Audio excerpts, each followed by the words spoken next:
કરવાના છે ઓટલા પર પેલી બાજુ જે બેનો બેઠા છે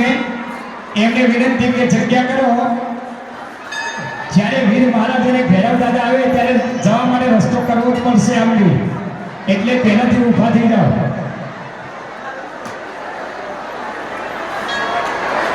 કારણ કે ધક્કા મુક્કીમાં કોઈ તમે વાગી જાય ના કરે ઊભા થઈ જવું સારું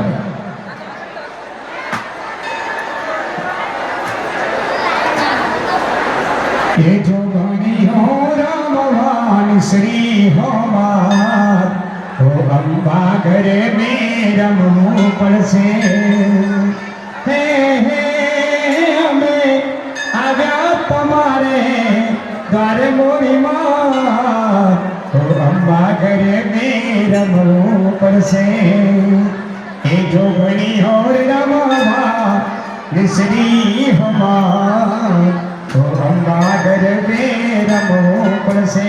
દાનનો પ્રવાહ ચાલુ છે દાન પીઠ આપો પ્રસ્થાન મેળો ને માના આશીર્વાદ મેળવો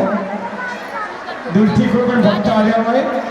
દૂરથી કોઈ પણ ભક્તો આવ્યા હોય જમવાની સગવડ ના હોય તો સોમનાથ મહાદેવના મંદિરની અંદર મલાઈ માતાની સામે અનેક ક્ષેત્ર ચાલુ છે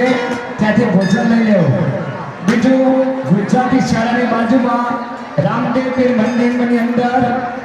અને ક્ષેત્ર ચાલુ છે ત્યાં ભોજન લઈ લેવું ₹1 લેવામાં નહીં આવે તમારે જે આપવા હોય ઈચ્છા જમ્યા પછી તમારે જે આપવા હોય બાકી પૈસા કોઈ નહીં મફત અને ક્ષેત્ર ચાલુ છે ભાઈ સાચો ભક્ત હોય મફત ના ખાય સેવનના ₹50 લખાવા સાચો ભક્ત હોય બાકી અહીંયા મેળામાં જે ખાવાય તો ખાઈને જ જવાના કારણ ઘેર તકલીફ હોય બહેરો હથિયાર તો ના હોય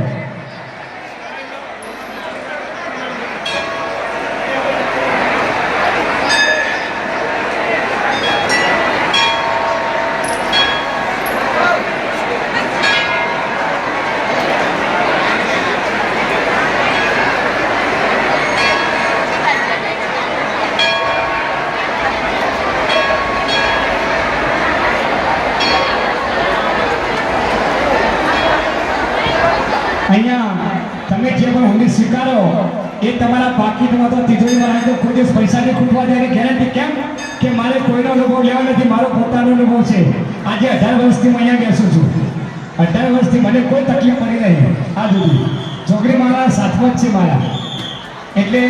અહીંયાથી જે હુંડી સ્વીકારો તમારા તિજોરીમાં તો પાકીટમાં રાખજો તમારા પાકીટમાં પૈસા નહીં હોય તો ગમે ત્યાંથી આવી જશે સેવટ તો ગમે તે ભાઈબંધે આપી દેશે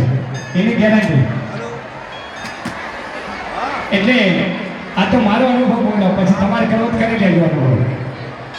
મારો તો 18 વર્ષથી અનુભવ છે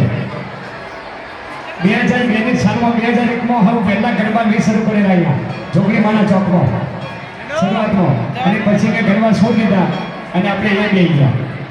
દાનનો પ્રવાહ ચાલુ છે દાન ભેટ આપો પ્રસ્થાન મેળવો માના આશીર્વાદ મેળવો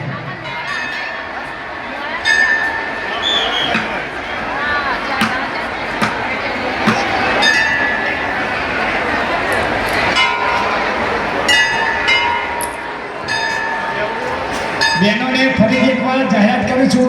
કે પોતાના બાળકો ખોળનો લટકણીઓ હોનાનો બધો હાચવજો